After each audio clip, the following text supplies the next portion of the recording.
ఈ యొక్క పర్యాయము మీ మధ్య ఇలాగున పరిచర్య చేయడానికి దేవుడు నాకు అనుగ్రహించిన ఈ శ్రేష్టమైన సమయాన్ని బట్టి ప్రభువుని స్తుతిస్తూ ఉన్నాను. దయతో గమనించండి. ఈరోజు మనకి ఇవ్వబడినటువంటి 3 లేఖనాలు అనగా పాత నిబంధన పాఠము, పత్రిక పాఠము, సువార్త పాఠము, ఈ 3 లేఖనాలని మనము ఆలోచన చేసే ముందు ఈ 3 లేఖనాలని అనుగుణంగా ఆధారం చేసుకుని నేను తీసుకున్న అంశం ఏమిటంటే గనక క్రైస్తవ నైతిక విలువలు.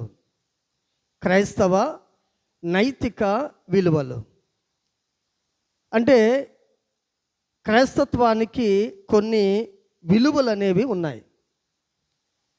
విలువ అనేసరికి ఈ రోజున దేని కొరకు ప్రభు ఈ దినాన్ని మాట్లాడుతూ ఉన్నాడు. ఎందుకంటే ఒక గ్రామం ఉందంటే కనుక ఆ గ్రామంలో కొన్ని కట్టుబాటులు, కొన్ని విలువలు అనేవి ఉంటాయి. నైతిక విలువలు అనేవి ఉంటాయి. ఆ గ్రామం అంతా కూడా దానికి కట్టుబడాలి.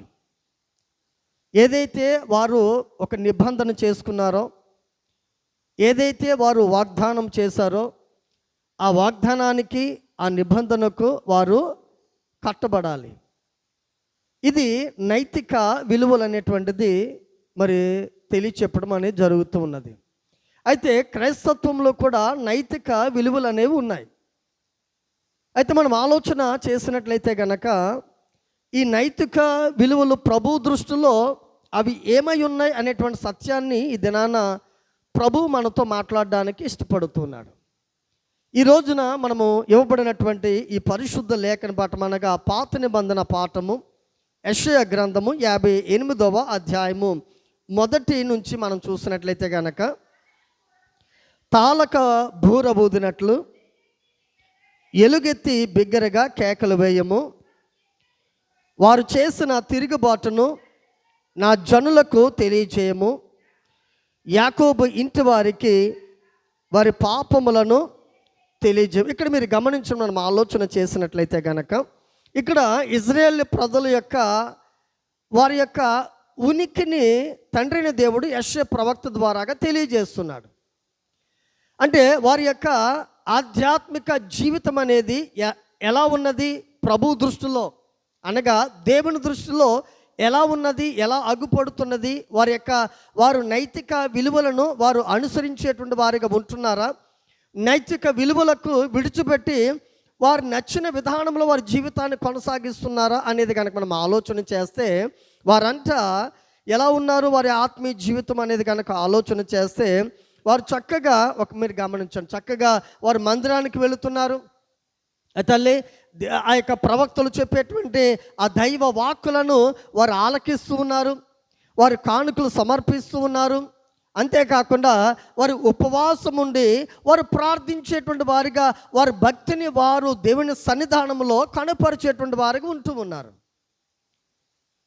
తల్లి మందిరానికి వస్తున్నారు, ప్రార్థనలు చేస్తున్నారు, పాటలు పాడుతున్నారు, దేవుని దాసులు చెప్పేటువంటి ఆ దైవ వాక్కులను ఆలకిస్తూ ఉన్నారు, ఉపవాసం ఉంటున్నారు, తల్లి కానుకలు సమర్పిస్తున్నారు, అన్నీ చేస్తున్నారు.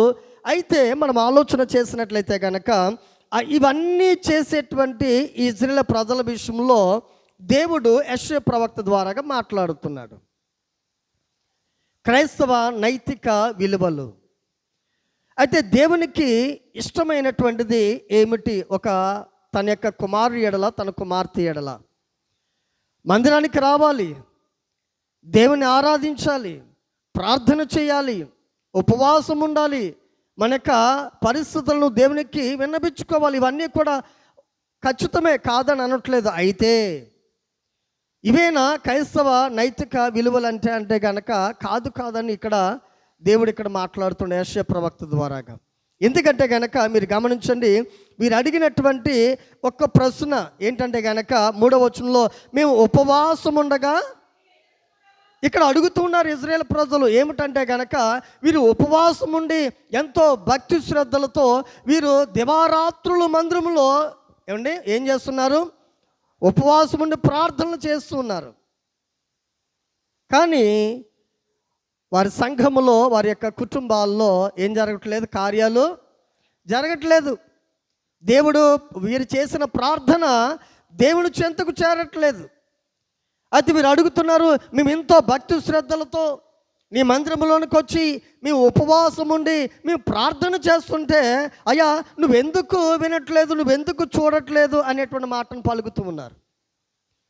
గమనించండి, మనం ఆలోచన చేస్తే భక్తి జీవితం అనగా మనం మందిరానికి బైబిల్ పట్టుకుని మందిరానికి వస్తే ఇదే భక్తి అని అనుకుంటాం. భక్తి జీవితం అనగా మందిరంలోకి వచ్చి ప్రార్థన చేస్తే ఇదే భక్తి జీవితం అనుకుంటాం. భక్తి జీవితం అనగా మందిరంలోకి వచ్చి మరి ఇంటికాడ ఎంతగానో ప్రాక్టీస్ అయ్యి ఎంతో కంఠస్వరంతో చక్కని స్వరాలతో దేవుని సన్నిధానంలో కీర్తనలు పాటలు పాడితే ఇదే భక్తి జీవితం అనుకుంటాం. దయతో గమనించండి. అంతేకాకుండా భక్తి జీవితం అంటే మరి వారానికి 4 దినాలు లేదంటే 5 దినాలు లేదంటే ప్రతిరోజు నైటు ఒక తీర్మానం చేసుకుని ఉపవాసం ఉండి ప్రార్థన చేయటమే ఇదే భక్తి జీవితం అని నేను అనుకుంటా. అలాగుననే ఆనాటి ఇజ్రాయేల్ ప్రజలు కూడా భక్తి జీవితం అంటే కనుక ఇదే అని వారు కొనసాగుతూ ఉన్నారు. కానీ దేవుని దృష్టిలో అది భక్తే కాదు అని ప్రభు తెలియజేస్తున్నాడు. ఇది నిజమైన భక్తి కాదు అని అంటున్నాడు. ఎందుకంటే వారు ఎంతగానో వారి శరీరాలని వారు నలగొట్టుకుంటున్నారు ఉపవాసం ఉండి. వారి శరీరాలు బలహీనపడుతూ ఉన్నాయి. ఎందుకంటే కనుక ఇంచుమించు అనేక దినాలు వారు ఉపవాసం ఉండి దీర్ఘంగా ప్రార్థనలు చేస్తూనే ఉంటున్నారు. కానీ ఆ ప్రార్థన మధ్యలోనే ఆగిపోతుంది. ప్రభు చెంతకి ఆ ప్రార్థన చేరట్లేదు. యెహోవాకు మొరపెట్టువారును నిజముగా మొరపెట్టు వారికి ఆయన సమీపముగా.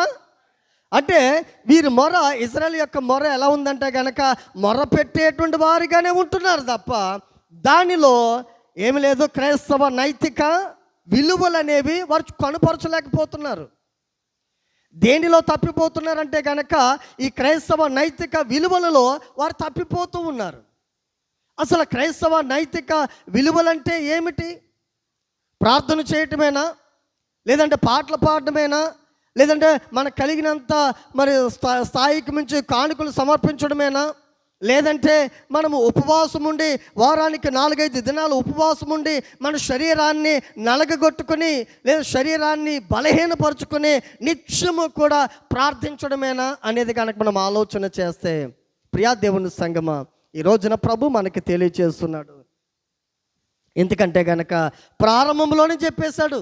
ఈ అధ్యాయంలో ప్రారంభంలోనే చెప్పేసాడు ఏంటంటే కనుక తాళక బూర ఊదినట్లు ఎలుగెత్తి బిగ్గరగా కేకలు వేయము. ఏంటంటే కనుక వారు చేసిన తిరుగుబాటు. ఏంటంటే తల్లి, వీరు ఎలా ఉన్నారంట? తిరుగుబాటు చేసేటువంటి వారిగా ఉన్నారంట. అంతేకాకుండా యాకోబు ఇంటి వారి పాపములను తెలియజేయమంటున్నాడు. ఇదేంటండి? వీరేం ఉపవాసం ఉన్నారు? వీరు పాపాలను ఒప్పుకోవడానికే కదా ఉపవాసం ఉండి మరి ప్రార్థన చేసేది. మరి అటువంటిది వారి పాపములను వారికి తెలియజేయమని ఇక్కడ పై వచనంలో ఎందుకు తెలియజేస్తున్నాడు అంటే, నామకార్థమైనటువంటి భక్తి జీవితాన్ని వారు ఏం చేస్తున్నారు? కొనసాగుతూ ఉన్నారు. అంటే పైకి నేను ఉపవాసం ఉన్నాను అని చెప్పేసి అని చెప్పుకుంటూ అందరికీ కూడా తెలిసేలాగున్నా వారు ఎదుటివారి దృష్టిలో వీరు భక్తి పరులుగా, ఎదుటివారి దృష్టిలో వీరేదో దేవునికి ఇష్టమైనటువంటి బిడ్డలుగా కనుపరుచుకొనడానికే వారు ప్రయత్నాలు చేస్తున్నారు తప్ప నిజమైన నైతిక విలువలను వారు ఆచరించట్లేదు. ఈ రోజున ప్రియా దేవుని సంగమా, ఆనాటి ఇజ్రాయేల్ ప్రజలనే కాదు, ఒకవేళ ఈ రోజున మనము కూడా ఇటువంటి నైతిక విలువల గురించి ఇంకా నేను చెప్పలేదు. ఇంకా తల్లి, నైతిక విలువల గురించి నేను చెప్పలేదు. నైతిక విలువలను వారు అనుసరించట్లేదు కాబట్టే ప్రభు వారితో మాట్లాడుతున్నాడు. వారు ప్రార్థన ఉపవాసం ఉండి ప్రార్థన చేసినా కానీ వారి ప్రార్థన, ఎందుకంటే ఇక్కడ వారు అంటున్నారుగా 3వ వచనంలో, మేము ఉపవాసం ఉండగా నువ్వెందుకు చూడవు, మేము మా ప్రాణములను ఆయాసపరుచుకొనగా నువ్వెందుకు లక్ష్య పెట్టవు అని అందరూ. ఇక్కడ అంటే మనం ఆలోచన చేస్తే ఇక్కడ ఉపవాసం ఉండి వీరి భక్తి జీవితాన్ని కనుపరుచుకోవడానికి తల్లి అన్నీ చేస్తున్నారు కానీ మనం ఆలోచన చేస్తే వీరి యొక్క ప్రార్థన దేవుని చెంతకి చేరట్లేదు. అయితే దానికి అనుగుణంగా ప్రభువు చెప్పేటువంటి మాట అంటే కనుక నైతిక విలువలను గురించి ఇక్కడ మాట్లాడుతున్నాడు. ఏమిటంటే కానీ ఎగ్జాంపుల్ మీరు గమనించండి. ఇప్పుడు మన తండ్రి మీద మనకు ప్రేమ ఉంటుంది. ఒకవేళ మన తల్లిదండ్రులు వారు ఈ లోకాన్ని విడిచి దేవుని సన్నిధికి చేరి ఉన్నారు. వారు విడిచినటువంటి వస్త్రాలు ఉంటాయి కదా, వారు వేసుకున్న బట్టలు అవి ఉంటాయి కదా, ప్రేమతో వారి బట్టలను వేసుకుని మనం ఏం చేస్తామంటే కనుక ఇది నా తల్లి చీర, మా అమ్మ చీర, మా అమ్మ వంట చేసిన తపేల లేదా గిన్నె గెరిటి, అమ్మ మా నాన్నగారు కూర్చుండే కుర్చీ అని చెప్పేసి వాటిని ఎంతో మనము ప్రేమతో తల్లి చక్కగా తెచ్చుకుని మనము వారికి జ్ఞాపకార్థముగా వాటిని ఏం చేస్తాం, మనం ఫీల్ అవుతాం. ఏంటంటే కనుక నా హృదయం చాలా తేలికైపోయింది మా అమ్మ చీర కట్టుకున్న తర్వాత, లేదా మా నాన్నగారు బట్టలు వేసుకున్న తర్వాత. నాకు మా నాన్నగారు నాతోనే బట్టల వరకే, కానీ నీ తండ్రి క్రియలు నీలో ఉన్నాయా? నీ తల్లి ప్రేమ నీలో ఉన్నదా? నైతిక విలువలంటే అవేనండి. నైతిక విలువలంటే వస్త్రాలు, తల్లి వస్త్రాలు మనం కట్టేసుకొని, లేదంటే కూతుర్లు కట్టేసుకుని, తండ్రి వస్త్రాలు మరి కొడుకులు మరి వేసుకుని, ఇది నా తండ్రి అని మనం ఎంతో ఫీల్ అయిపోయి నా తండ్రి నాతోనే ఉన్నాడు, నా తల్లి నాతోనే ఉన్నది అని చెప్పేసి మనం చెప్పుకోవడం గొప్పతనం కాదు. మనం ఏం చేస్తాం, ప్రక్కవారికి చెప్తాం ఇది మా నాన్న షర్టు, మా నాన్న బ్రతుకున్న కాలంలో వేసుకున్న షర్టు, ఇదిగో మా అమ్మ చీర. ఈ రోజున నా హృదయం ఎంత తల్లడిల్లిపోతుందో మా అమ్మ గురించి అని చెప్పేసి చెప్తూ ఉంటారు కొంతమంది. ఈ రోజున అది కాదండి. నీ తల్లి నడిచిన మార్గము, ఆ మార్గంలో నువ్వు నడవగలుగుతున్నావా? నీ తండ్రి చూపిన ఆ ప్రేమ, నీ పట్ల చూపించినటువంటి ఆ ప్రేమ, ఆ ఆప్యాయతలో ఆ ప్రేమను ఆప్యాయతను నీ తోటి వారికి నువ్వు పంచేటువంటి వారిగా ఉంటున్నావా? తల్లిదండ్రులేమో తల్లి అందరినీ సమానంగా, బిడ్డలందరినీ సమానంగా చూస్తే, తల్లిదండ్రులు వెళ్ళిపోయిన తర్వాత కుటుంబంలో తల్లి విభేదాలు, ఒకరంటే ఒకరికి పడదు. ఒకే కుటుంబం, ఒకే రక్త సంబంధం, ఒకే తల్లి కడుపులో ఉద్భవించినటువంటి బిడ్డలే, కానీ ఏం జరుగుతుంది? నైతిక విలువలంటే గనక పైకి మన వస్త్రాలు వేసుకుని మన ఆర్భాటాన్ని చూపించడం కాదు. అందుకని ఇక్కడ అంటూ ఉన్నాడు ఏమిటంటే కనుక, ఇప్పుడు రండి తల్లి క్రిందకి రండి.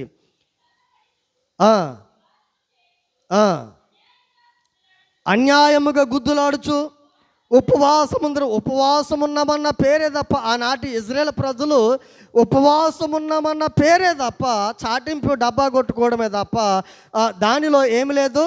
నిజమైన అసలు ఉపవాసం అంటే ఏంటన్నది చాలా చక్కగా ప్రభు తెలియపరిచాడు తర్వాత వచనాల్లో. కానీ దానికి సంబంధించినటువంటి ఆ నైతిక విలువలు అనేవి ఏవి కూడా లేవు. ఒకటి ఏంటంటే కనుక వాళ్ళ శరీరాలని ఏం చేస్తున్నారు, నలగొట్టుకుంటున్నారు, ఇంకా అదొక్కటే. ఇంకా శరీరాలని నలగొట్టుకుంటున్నారు, ఆయాసపరుచుకుంటున్నారు. తల్లి ఒకప్పుడు ఉపవాసం ఉంటే ఇంచుమించు 3 దినాలు, 4 దినాలు, 5 దినాలు కూడా ఉపవాసం ఉన్న దినాలు ఉన్నాయి మన యొక్క జీవితాల్లో. ఇప్పుడు ఉండండి, 3 రోజులు, 4 రోజులు, 5 రోజులు ఏమీ తినకుండా ఉండండి, ఉపవాసం ఉండండి. ఎందుకంటే కాలము గడిచే కొలది, కాలాలు గతించే కొలది ఈ సృష్టిలో ఉన్నటువంటి కొన్ని వాటిని అంటే కనుక మనము అన్నీ కల్తీయే. మన శరీరం ఏమవుతుందంటే కనుక ఆటోమేటిక్గా నువ్వు ఉపవాసం ఉండక మునిపే నీ శరీరం బలహీనమైనది. ఎందుకంటే కనుక ఆల్రెడీ అన్నీ కూడా కల్తీయే. నీ శరీరం ఆల్రెడీ పాడైపోతుంది. నువ్వు సమయానికి తినకపోతే కనుక నీకేమైపోతుంది, బీపీ డౌన్ అయిపోతుంది, షుగరు డౌన్ అయిపోతుంది. ఒకవేళ ఏదైనా పొరపాటున ఏదైనా తింటే షుగరు హై అయిపోతుంది. అంటే అనేకమైనటువంటి వ్యాధులతో మనము మన జీవితాలని ముందుకి నడిపించుకునేటువంటి స్థితిలో మన యొక్క జీవితాలు అనేవి ఉంటూ ఉన్నాయి. కాబట్టి ప్రియా దేవుని సంగమా, ఈ రోజున మనం ఆలోచన చేసినట్లయితే కనుక, అంటే ఒకప్పుడు ఉపవాసం అనేది మనం ఎంతగానో ఎన్నో దినాలు ఉపవాసం ఉండి ప్రార్థించేటువంటి వారు ఉంటున్నాం. కానీ ఈ ఈ ఈ యొక్క ఈ రోజు దినాల్లో ఒకవేళ ఈ సంపూర్ణ రాత్రి కూడికలో పాల్గొన్న తల్లి ఒక 9 గంటల నుంచి 12 గంటల వరకు అంటే కనుక ఈ మధ్య ఈ టైంలోనే కూర్చోలేకపోతున్నాం. చాలా బలహీనమైనటువంటి పరిస్థితులు ఎదురవుతూ ఉన్నాయి. కాబట్టి ప్రియా దేవుని సంగమా, ఈ రోజున మనం ఆలోచన చేసినట్లయితే కనుక ఆనాటి ఇజ్రాయేల్ ప్రజల యొక్క దుస్థితిని, అంటే కనుక వారి యొక్క కపట భక్తిని యెషయా ప్రవక్త ద్వారాగా బయట పెడుతున్నాడు. ప్రభువు బయట పెడుతూ ఉన్నాడు.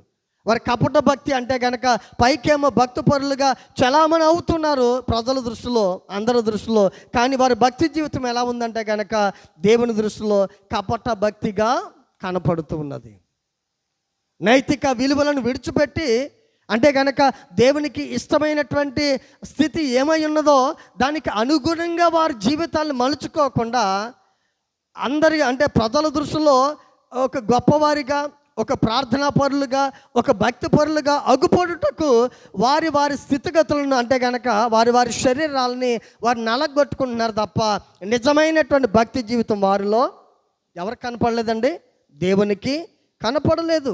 అందుకనే మీరు గమనించిన మనం ఆలోచన చేసినట్లయితే కనుక ఇక్కడ అంటూ ఉన్నాడు ఒకసారి 5వ వచనంలో, అట్టి ఉపవాసము అనుకూలమా, మనుషుడు తన ప్రాణమును బాధపరుచు కొనవలసిన దినము అట్టిదేనా. అంటే కానీ మీరు గమనించండి, అంటే ఉపవాస దినం అనేటువంటిది తన యొక్క శరీరమును బాధ పెట్టుకొనుట అట్టి దినము అదేనా నిజమైన ఉపవాసము అని అంటున్నాడు తల్లి. అయితే ఈ క్రైస్తవ నైతిక